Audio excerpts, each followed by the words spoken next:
UP board परीक्षा 2026 के सामाजिक विज्ञान के प्यारे विद्यार्थियों, ये आपकी ओएमआर विकल्प के और मानचित्र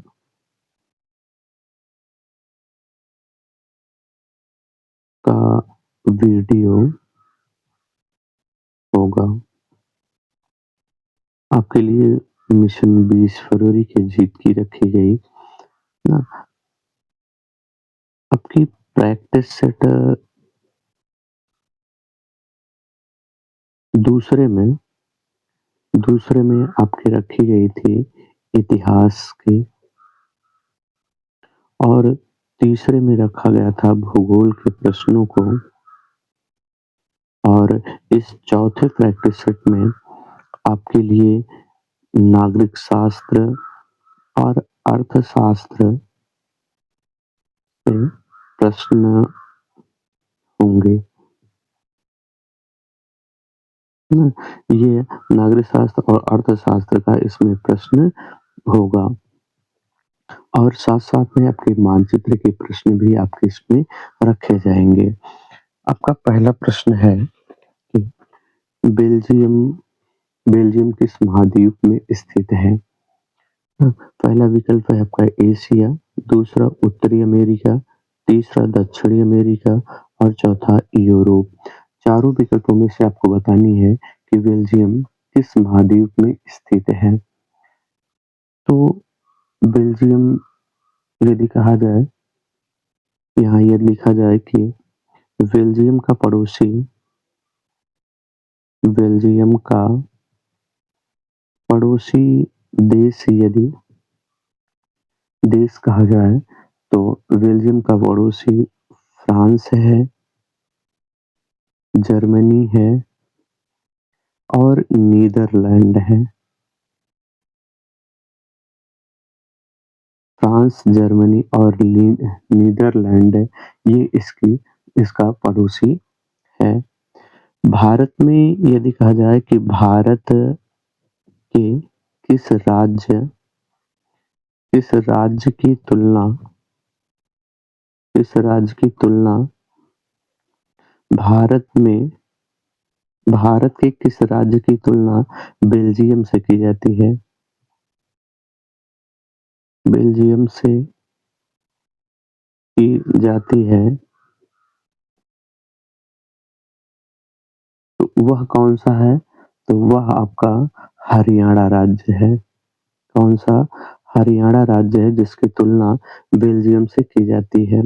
यहाँ आपका है कि बेल्जियम किस महाद्वीप में स्थित है? तो बेल्जियम यूरोप महाद्वीप में स्थित है। इस बेल्जियम की भाषा क्या है? यदि कभी आपसे पूछा जाए कि इस बेल्जियम की भाषा क्या है? तो भाषा इनकी डच भाषा है। कौन-सी है? डच भाषा है। किसकी? बेल्जियम की। बेल्जियम की डच भाषा है, और बेल्जियम यूरोप महाद्वीप में स्थित है। आइए दूसरा प्रश्न देखा जाए, जो आपके लिए है कि श्रीलंका कब स्वतंत्र राष्ट्र बना? श्रीलंका आपका दूसरा प्रश्न है कि श्रीलंका कब स्वतंत्र राष्ट्र बना? पहला विकल्प है 1947 को, 1948 को, 1949 को या 1950 को बना था।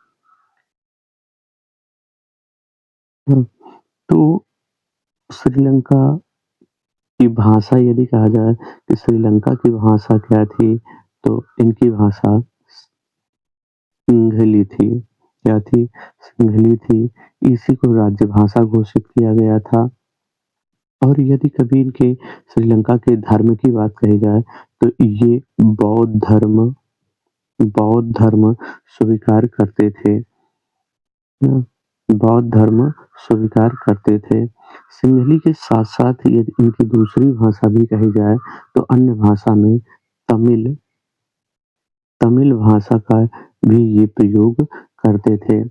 यहाँ की यदि तमिल का समर्थन करने वाले लोगों की बात यदि कही जाए कि जिसका समर्थन तमिल करते थे, वह कौन-सा संगठन था जो तमिल का समर्थन करते थे? तो वो कौन थे? लिट्टे। कौन थे? लिट्टे संगठन था जो तमिल भाषा का समर्थन करता था। यहाँ आपका प्रश्न पूछा गया है कि श्रीलंका कब स्वतंत्र राष्ट्र बना? तो 1948 ईस्वी में यह स्वतंत्र राष्ट्र बना था। अगला है रंग-भेद नीति का प्रयोग सबसे पहले हुआ था। यानी रंग-भेद नीति का सबसे पहले कहाँ हुआ था विरोध?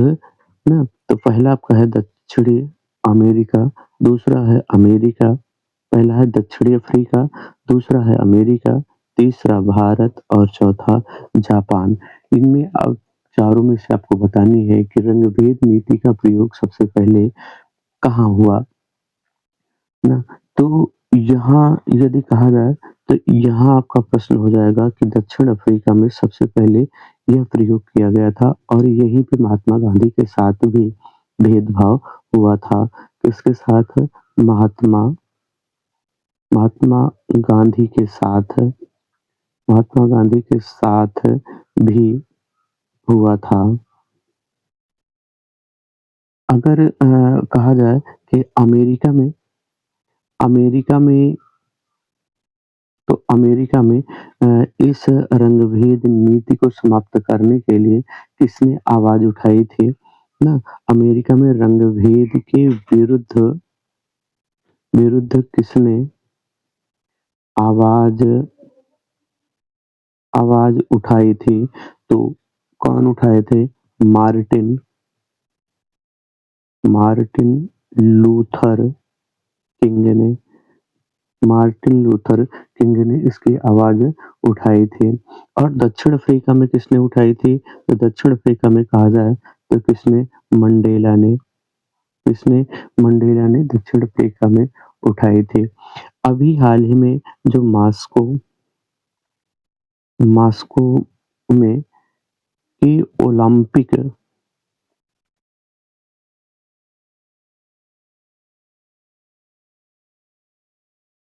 ओलंपिक खेल में 2 खिलाड़ी 2 खिलाड़ी ने आवाज़ उठाई वो कौन थे? तो पहले यदि कहा जाए तो पहले थे टॉमी स्मिथ टॉमी स्मिथ और दूसरे कौन थे? दूसरे थे जॉन कार्लोस। ये दोनों लोगों ने क्या उठाई थी? आवाज़ उठाई थी। कहाँ में? मास्को के ओलंपिक खेल में इन्होंने आवाज़ उठाई थी। अगला आपका चौथा प्रश्न है कि नारी आंदोलन की प्रमुख मांगों का क्षेत्र था। यानी जो नारी आंदोलन हुआ था, उसकी प्रमुख मांगों का क्षेत्र क्या था या उनकी प्रमुख मांगे क्या थी? शैक्षिक अधिकार, समान अधिकार, ना करियर के उचित अवसर का अधिकार या फिर सभी। यानी शैक्षिक, समान अधिकार, करियर के उचित अवसर या फिर सभी के लिए वो मांग किए थे। तो यहाँ आपका हो जाएगा शैक्षिक के लिए भी, समानाधिकार के लिए भी और करियर के उचित अवसर की भी उन्होंने मांग किया था। तो यहाँ आपका विकल्प डी सही हो जाएगा। अगला है धर्मनिरपेक्ष राज्य में क्या होता है? पहला है आपका कि धर्म का कोई दूसरा स्थान नहीं, धर्म का कोई दूसरा स्थान नहीं। दूसरा है आपका एक राष्ट्र, एक धर्म में विश्वास, है ना? एक राष्ट्र, एक धर्म में विश्वास। तीसरा आपका है केवल बहुसंख्यक वर्ग के धर्म की मान्यता और चौथा है सभी धर्मों को समान समझना, ना? तो यहाँ आपका क्या हो जाएगा? यहाँ आपका सही हो जाएगा कि धर्म का कोई स्थान नहीं,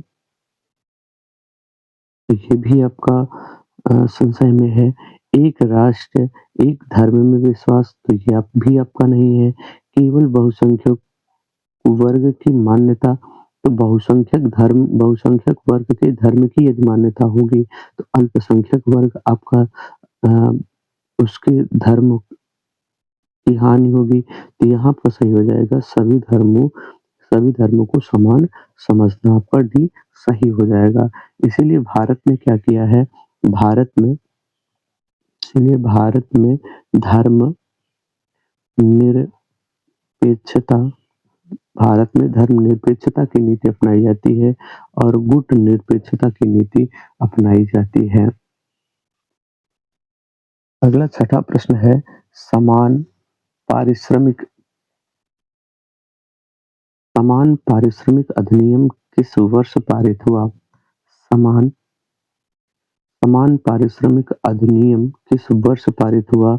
पहला 1973 में, दूसरा 1974 में, तीसरा 1975 में या चौथा 1976 में। तो ये कब हुआ था? आपको बतानी है कि समान पारिश्रमिक अधिनियम यानी समान कार्य के लिए समान वेतन की अधिनियम कब बनाया गया था? तो ये आपका सही हो जाएगा 1976 में। सातवां प्रश्न आपका है कि नेपाल में हुए जनसंघर्ष का मुख्य उद्देश्य था, यानी नेपाल में जो जनसंघर्ष हुआ उसका मुख्य उद्देश्य क्या था? पहला है लोकतंत्र की स्थापना, दूसरा संविधान सभा का गठन करना, तीसरा सम्राट के विशेषाधिकारों को समाप्त करना और चौथा है सभी। यानी लोकतंत्र की स्थापना के लिए जनसंघर्ष हुआ था, या संविधान सभा का गठन करने के लिए हुआ था, या सम्राट के विशेषाधिकारों को समाप्त करने के लिए हुआ था, या सभी हुआ था। तो यहाँ आपका सही हो जाएगा कि सभी के लिए यह आंदोलन किया गया था। सभी के लिए यह आंदोलन किया गया था। अगला आपका प्रश्न है, आठवां आपका प्रश्न है,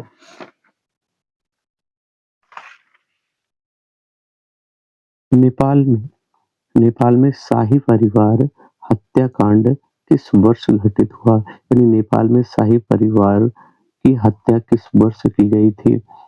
2001 में, 2002 में, 2003 में या फिर 2000 में?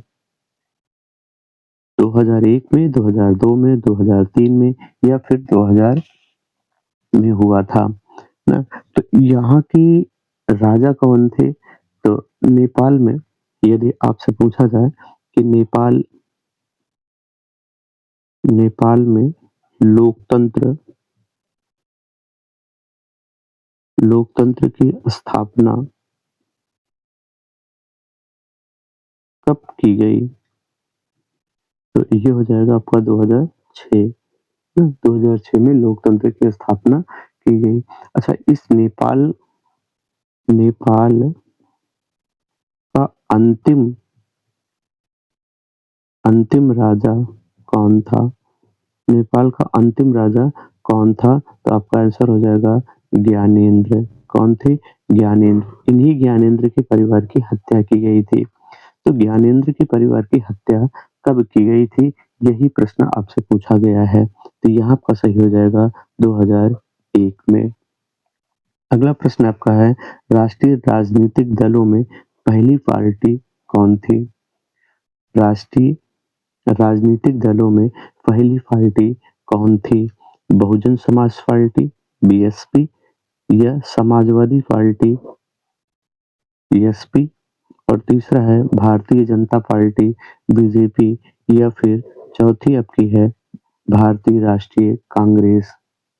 की स्थापना कब हुई थी? ये आपको बतानी है। वैसे यदि कहा जाए कि बहुजन समाज पार्टी या बहुजन समाज पार्टी की स्थापना कब की गई थी? तो 1984 में की गई थी। और बीएसपी यानी समाजवादी पार्टी की स्थापना कब की गई थी? तो 1992 में। और बीजेपी की स्थापना कब की गई थी? तो ये की गई थी 1980 में। और कांग्रेस की स्थापना की गई थी 1885 ईस्वी में। अब आपको बतानी है कि सबसे पहली पार्टी कौन सी है? तो यदि इसका क्रम रखा जाए तो कांग्रेस पहली होगी, बीजेपी दूसरी होगी और बहुजन समाजवादी पार्टी ये तीसरी तथा सपा चौथे नंबर पे आएगी। तो आपका आंसर हो जाएगा भारतीय राष्ट्रीय कांग्रेस की स्थापना 1850 ईस्वी में की गई थी, इसलिए यह देश की पहली राजनीतिक पार्टी थी। अगला आपका प्रश्न है कि एक दलीय शासन व्यवस्था किस देश की विशेषता है? एक दलीय शासन व्यवस्था किस देश की विशेषता है? पहला ब्रिटेन की, दूसरा चीन की, तीसरा भारत की या चौथा संयुक्त राज्य अमेरिका की। ये आपको बतानी है। कहाँ एक दलीय शासन व्यवस्था विद्यमान है? तो भारत में अभी आपने देखा कि 4 पार्टियाँ तो ये आपकी थी, जो सक्रिय रूप से आपकी विद्यमान है। तो भारत तो आपका वैसे ही नहीं होगा। तो यहाँ पूछा जा रहा है एक दलीय शासन व्यवस्था, तो आपका हो जाएगा चीन। अगला है लोकतांत्रिक सरकार नहीं है। कौन? लोकतांत्रिक सरकार नहीं है। आपसे पूछा गया है, आपको बतानी है कि लोकतांत्रिक सरकार नहीं है। पहला आपका है गणतंत्र की सरकार, दूसरा है प्रजातंत्र की सरकार और तीसरा है राजतंत्र की सरकार और चौथा है लोकतंत्र की सरकार।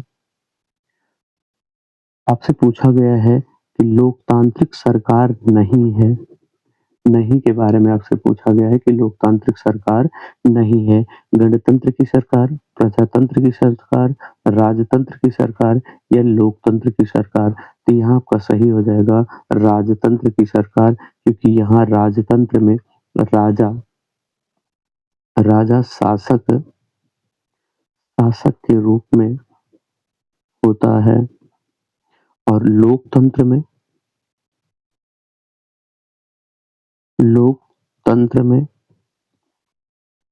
प्रजा प्रजा का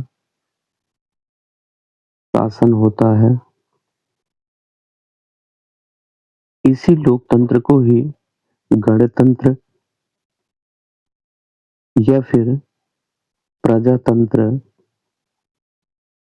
प्रजातंत्र के नाम से जाना जाता है।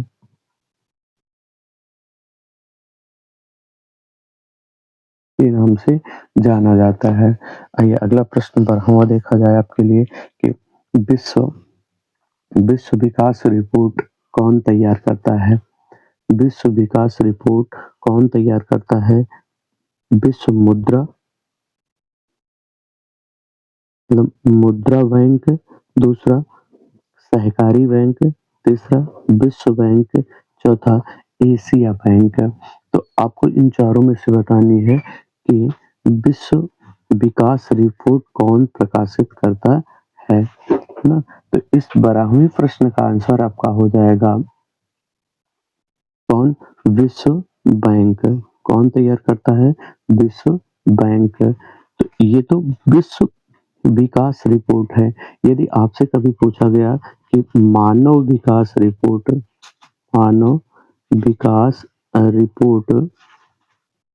रिपोर्ट कौन तैयार करता है? कौन तैयार करता है?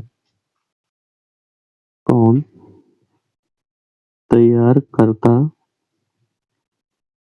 कौन? मानव विकास रिपोर्ट। तो मानव विकास रिपोर्ट कौन तैयार करता है? यूएनडीपी। यूएनडीपी तैयार करता है ना। यूएनडीपी का आधार क्या बनता है? यदि आपसे पूछा जाए कि ये यूएनडीपी किसके आधार पर किसके आधार पर किसके आधार पर तैयार करता है, तो वो आपका हो जाएगा जीवन जीवन किसका? प्रत्याशा। जीवन प्रत्याशा के आधार पर जीवन प्रत्याशा के आधार पर इसे तैयार करता है। यहाँ आपका आंसर था कि विश्व विकास रिपोर्ट कौन तैयार करता है? तो विश्व बैंक तैयार करता है। अगला आपका है 13 कि 2011 की जनगणना के अनुसार भारत की साक्षरता प्रतिशत क्या थी? पहला है 70.04%, दूसरा 74.04 और तीसरा है तीसरा आपका है 100% और चौथा है आपका 90%।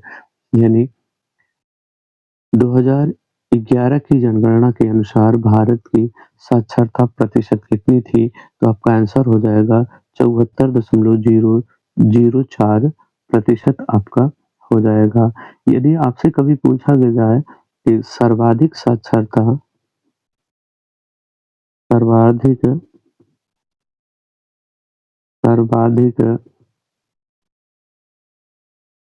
साक्षरता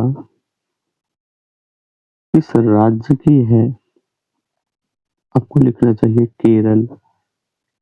और केरल में ही मृत्यु दर मृत्यु दर सबसे कम है। मृत्यु दर सबसे कम है। आगे आपका है सार्वजनिक वितरण प्रणाली का मुख्य उद्देश्य। सार्वजनिक वितरण प्रणाली सार्वजनिक वितरण प्रणाली का मुख्य उद्देश्य है देश के अंदर समाजवादी प्रणाली स्थापित करना, गरीब परिवारों को कम दाम पर उपभोग की वस्तुएं उपलब्ध करना, लोगों को महंगाई से बचाना या फिर सभी चारों विकल्प आपके सामने हैं। प्रश्न आपका है कि सार्वजनिक वितरण प्रणाली का मुख्य उद्देश्य क्या है? तो वह यहाँ आपका विकल्प हो जाएगा सभी, क्योंकि इसके द्वारा देश के अंदर समाजवादी व्यवस्था को स्थापित करने का लक्ष्य रखा जाता है और गरीब परिवारों को कम दामों पर उपभोग की वस्तुओं को उपलब्ध कराना होता है। और तीसरा है आपका महंगाई से बचाना प्रमुख उद्देश्य होता है, इसलिए आपका विकल्प डी सही हो जाएगा। अगला आपका है कि निम्न में कौन विकसित देश है?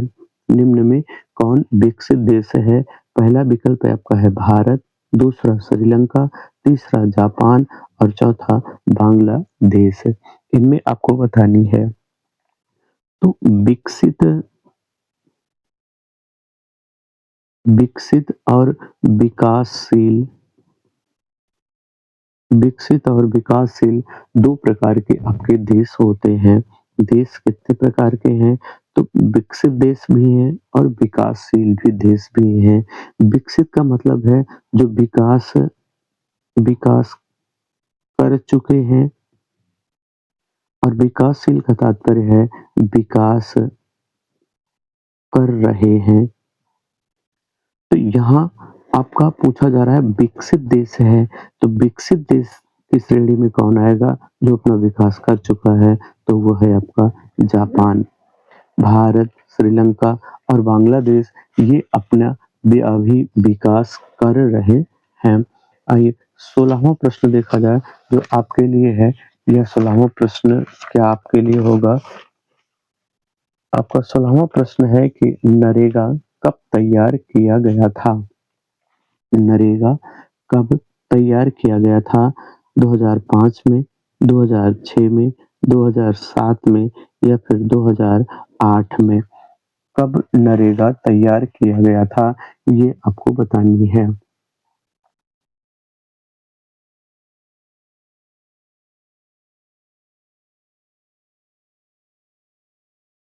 तो यहाँ कहा जाए नरेगा कब तैयार किया गया था? तो नरेगा 2005 में तैयार किया गया था, जिसे जिसे अक्टूबर 2 फरवरी 2006 को 2 फरवरी 2006 को क्या किया गया? इसका नाम बदल करके मनरेगा कर दिया गया। क्या किया गया? मनरेगा किया गया ना। और इसका नाम रख दिया गया महात्मा महात्मा गांधी महात्मा गांधी राष्ट्रीय ग्रामीण ग्रामीण रोजगार गारंटी गारंटी अधिनियम। क्या किया गया? महात्मा गांधी राष्ट्रीय ग्रामीण रोजगार गारंटी अधिनियम कर दिया गया।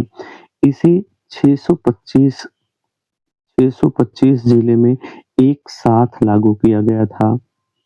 एक साथ लागू किया गया ना, 625 जिलों में एक साथ लागू किया गया था और कितने दिनों के लिए? 100 दिनों के लिए। 100 दिनों के लिए। लेकिन सूखा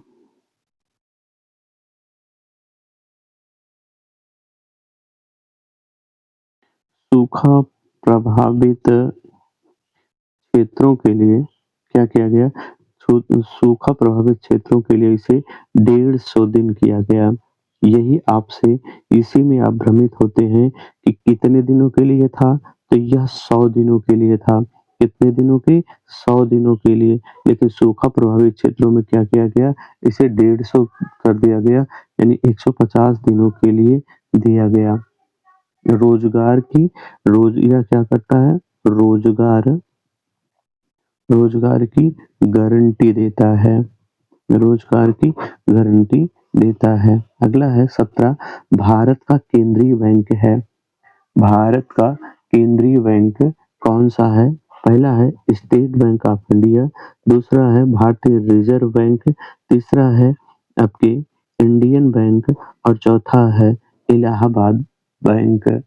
आपको बतानी है कि केंद्रीय बैंक कौन सी है, तो केंद्रीय बैंक कौन सी होगी आपकी? भारतीय रिजर्व बैंक ऑफ इंडिया। यही क्या करती है? मुद्रा का निर्गमन करती है। निर्गमन का अर्थ है जारी करती है। मुद्रा का निर्गमन करती है यानी जारी करती है। अगला आपका 18वां प्रश्न है कि निम्न में से किसका आयात भारत निम्न में निम्न में से निम्न में से किसका आयात भारत में किया जाता है? यानी भारत में किसका आयात किया जाता है? पहला आपका है चाय, दूसरा कॉफी, तीसरा पेट्रोलियम और चौथा लौह अयस्क। तो यहाँ आपका हो जाएगा पेट्रोलियम का आयात यहाँ से भारत करता है ना। अगला प्रश्न आपका है विश्व व्यापार संगठन का मुख्यालय कहाँ है? विश्व व्यापार संगठन का मुख्यालय कहाँ है? तो ये आपको बतानी है कहाँ पे है। पहला जनेवा, दूसरा जर्मनी, तीसरा फ्रांस और चौथा चीन। तो विश्व व्यापार संगठन का जो मुख्यालय है वो कहाँ है? तो वो आपका जनेवा में है। अगला आपका प्रश्न है 20वां और अंतिम प्रश्न आपके ओएमआर का कि सूचना का अधिकार कानून किस वर्ष लागू हुआ था? सूचना का अधिकार अधिनियम किस वर्ष लागू हुआ था? पहला 2005, दूसरा 2006, तीसरा 2004 और चौथा 2000 में। सूचना का अधिकार आपसे पूछा जा रहा है, तो यहाँ आपका नरेगा नरेगा नरेगा क्या हुआ था? नरेगा अधिनियम बना था। नरेगा अधिनियम बना, यहाँ कह दीजिए लागू हुआ था। क्या हुआ? लागू हुआ 2006 में। नाम परिवर्तन किया गया ना, नाम परिवर्तन किया गया, लेकिन सूचना का अधिकार अधिनियम जो है वह भी 2005 में ही लागू किया गया था। अगला आपका प्रश्न है मानचित्र के प्रश्न और ये आपके इतिहास से आपका प्रश्न है। पहला प्रश्न है कि 1929 में कांग्रेस का अधिवेशन कहाँ हुआ था? 1929 में कांग्रेस का अधिवेशन कहाँ हुआ था? दूसरा है कि 1920 में कांग्रेस का अधिवेशन कहाँ हुआ था? तीसरा आपका प्रश्न है कि 1927 में कांग्रेस का अधिवेशन कहाँ हुआ? और चौथा प्रश्न है कि 1919 में कांग्रेस का अधिवेशन कहाँ हुआ? यदि आप सही स्थान लिखते हैं, यदि आप सही स्थान लिखते हैं, तो उसके लिए भी स्थान सही होने पर आपके आधे अंक मिलते हैं। सही स्थान होने पे ये सही स्थान होने पे आपके आधे अंक मिलते हैं और यदि सही नाम आप नाम लिखे हैं कि कहाँ, जैसे आपका पहला प्रश्न पूछा गया कि ये 1929 में कांग्रेस का अधिवेशन 1929 में कांग्रेस का अधिवेशन कहाँ हुआ था? तो यदि आप लिखेंगे कि लाहौर में देखिए पहले आपको क्या करना है, पहले आपको प्रश्न जैसे मानचित्र आपका है, मान लीजिए ये आपका मानचित्र है, यहाँ पे आइए सीधा देखा जाए, मानचित्र में ही देख लिया जाए। पहला प्रश्न पूछा गया 1929 में कांग्रेस अधिवेशन कब हुआ था? तो 1929 में कांग्रेस अधिवेशन देखिए लाहौर में हुआ था, तो लाहौर पाकिस्तान में है। तो ये आपको लाहौर में दिखानी है, पाकिस्तान में भारत से थोड़े ही अंतर पे आपको दिखानी है यहाँ पे, ठीक है? तो यहाँ आपको लिखना है चौथा, यहाँ पे आप क्या लिखना है? आपको पहला, पहला आपका क्या होगा? पहला लाहौर, ठीक है? जैसे यहाँ मान लीजिए चौथा लिखा है तो आपको लिखना है पहला लाहौर, ठीक है? ये आपको लिखना चाहिए और यहाँ बगल में भी यहाँ आपको बगल में जो आपका मानचित्र होगा, वहाँ पे आपको लिखना चाहिए। जैसे ये यही मान लीजिए ये मानचित्र का आपका अगला बगल वाला भाग है, तो यहाँ पे आप लिखिए पहला 1929 में 1929 में कांग्रेस अधिवेशन कहाँ? लाहौर में। आपका कहाँ पे? लाहौर में। ये आपको ऐसे दर्शानी होगी, ठीक है? दूसरा आपका है, जैसे दूसरा आपसे पूछा गया है कि कांग्रेस का 1920 में कहाँ अधिवेशन हुआ था?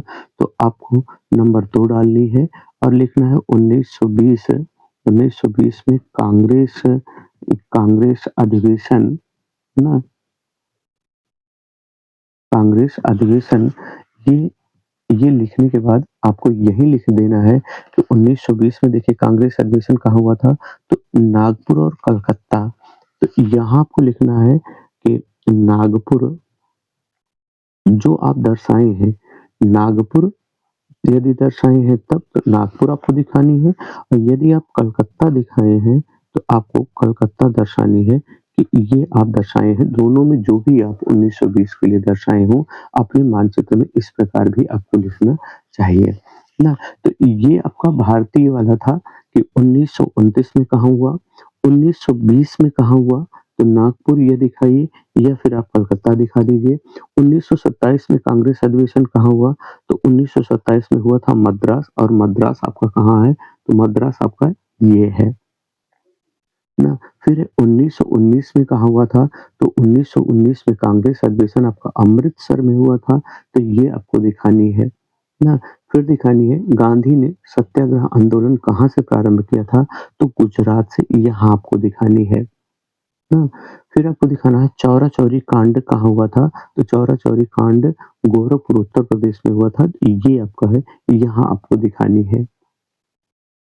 इसी तरह से आपको भूगोल में किसे पढ़नी है? मृदा के प्रकार, है ना? भूगोल में आपको क्या पढ़नी है? मृदा के प्रकार को आपको पढ़नी है कि मृदा के प्रकार कितने प्रकार के होते हैं और यही आपसे प्रश्न में पूछा जाएगा, है ना? जैसे कितने हैं? तो आपकी पर्वतीय मृदा, ना? पर्वतीय मृदा आपकी है, काली मृदा आपकी है ना? तो इसके लिए आपको इस मानचित्र को आपको पढ़ लेना चाहिए जो आपके यहाँ पूछी जाने वाली है ये। ठीक है? पर्वतीय मृदा, पर्वतीय मृदा कौन-सी है? ये आपकी पर्वतीय मृदाएँ हैं। तो ये आपको ध्यान रखना है कि पर्वतीय मृदा आपकी कहाँ पे है? तो जम्मू-कश्मीर में आपको दिखानी है पर्वतीय मृदा और यही पर्वतीय मृदा आपकी यहाँ भी है, तो इनको भी आपको पर्वतीय मृदा के रूप में ही दिखानी चाहिए, है ना? फिर आपकी है जलोढ़ मृदा, तो जलोढ़ मृदा आपकी ये है, तो इन्हें आपको जलोढ़ मृदा के रूप में उत्तर प्रदेश में आपको जलोढ़ मृदा के रूप में आपको दिखा देनी चाहिए, ठीक है?